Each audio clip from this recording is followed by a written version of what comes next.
The US borders are very weird, but if you can understand them, then you can understand America.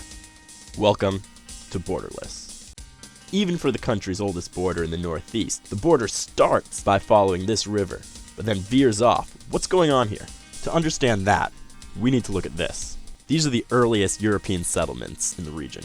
The borders were created after people started settling there, and the borders were formed around these different communities. And so this border was created off of who happened to settle there first. That is, except for this area, which was unsettled. Eventually people did move there, and it almost started a war. Neither the Americans nor the British, who took over Canada from the French, wanted this. They agreed to give Canada this land, so that they could have a road keeping Canada connected by land. The rest of this territory, it was all given to the United States. Moving west, things become simpler, and the US and Canada used the Great Lakes and the straits that connected them as a dividing line. But then what? West of the Great Lakes, there's no notable geographic features to use marking the border, nor were there large settlements to build the border around. And so Canada and the United States did what colonial nations have a tendency to do, which is make long, straight, arbitrary borders. Except for this part. Here they decide to make the border follow the river that connects the wooded lake, aptly named the Lake of the Woods, and then go from the northwest corner of the Lake of the Woods along the 49th parallel until the border reaches the Rocky Mountains. In practice, this border almost follows this latitude, but is only as straight as they can make it using 19th century technology. Additionally, the Lake of the Woods is not as nice and round as the people writing the treaty had thought, and as a result of their less than careful wording, it left a piece of land north of the 49th parallel as part of the United States. And so this part of the border was created as an arbitrary and slightly clumsy compromise. From the Rocky Mountains westward, the land was under an odd joint management system between British Canada and the United States. Both sides wanted it, and the United States was especially interested in taking all of western Canadian coast. But at the time, the United States was interested in taking land elsewhere as well, and decided to compromise to keep the border going into the 49th parallel until it reached the coast.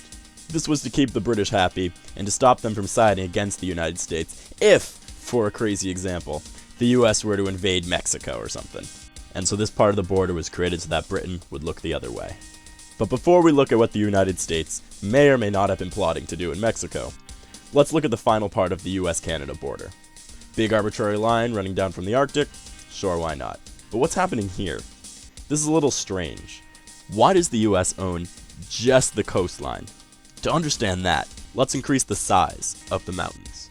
Basically, after the US bought Canada from Russia, it gained control over the Russian settlements in the area, and so it was assumed that since Russia colonized from the Pacific Ocean, that the colonies would be made by the water, and so that includes islands off the coast of the mainland, but what is also there are gigantic mountains that stop any expansion inland.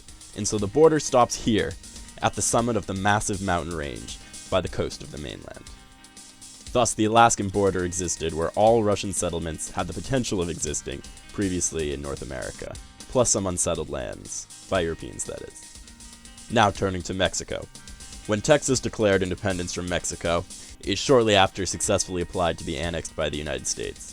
However, its border with Mexico was still disputed. The United States then invaded Mexico and took all the territory that Texas had claimed as its own, which extended to the Rio Grande River. From there, the United States decided the border should go due west, from the city of El Paso. This was so the US would have further access to the Pacific, through California.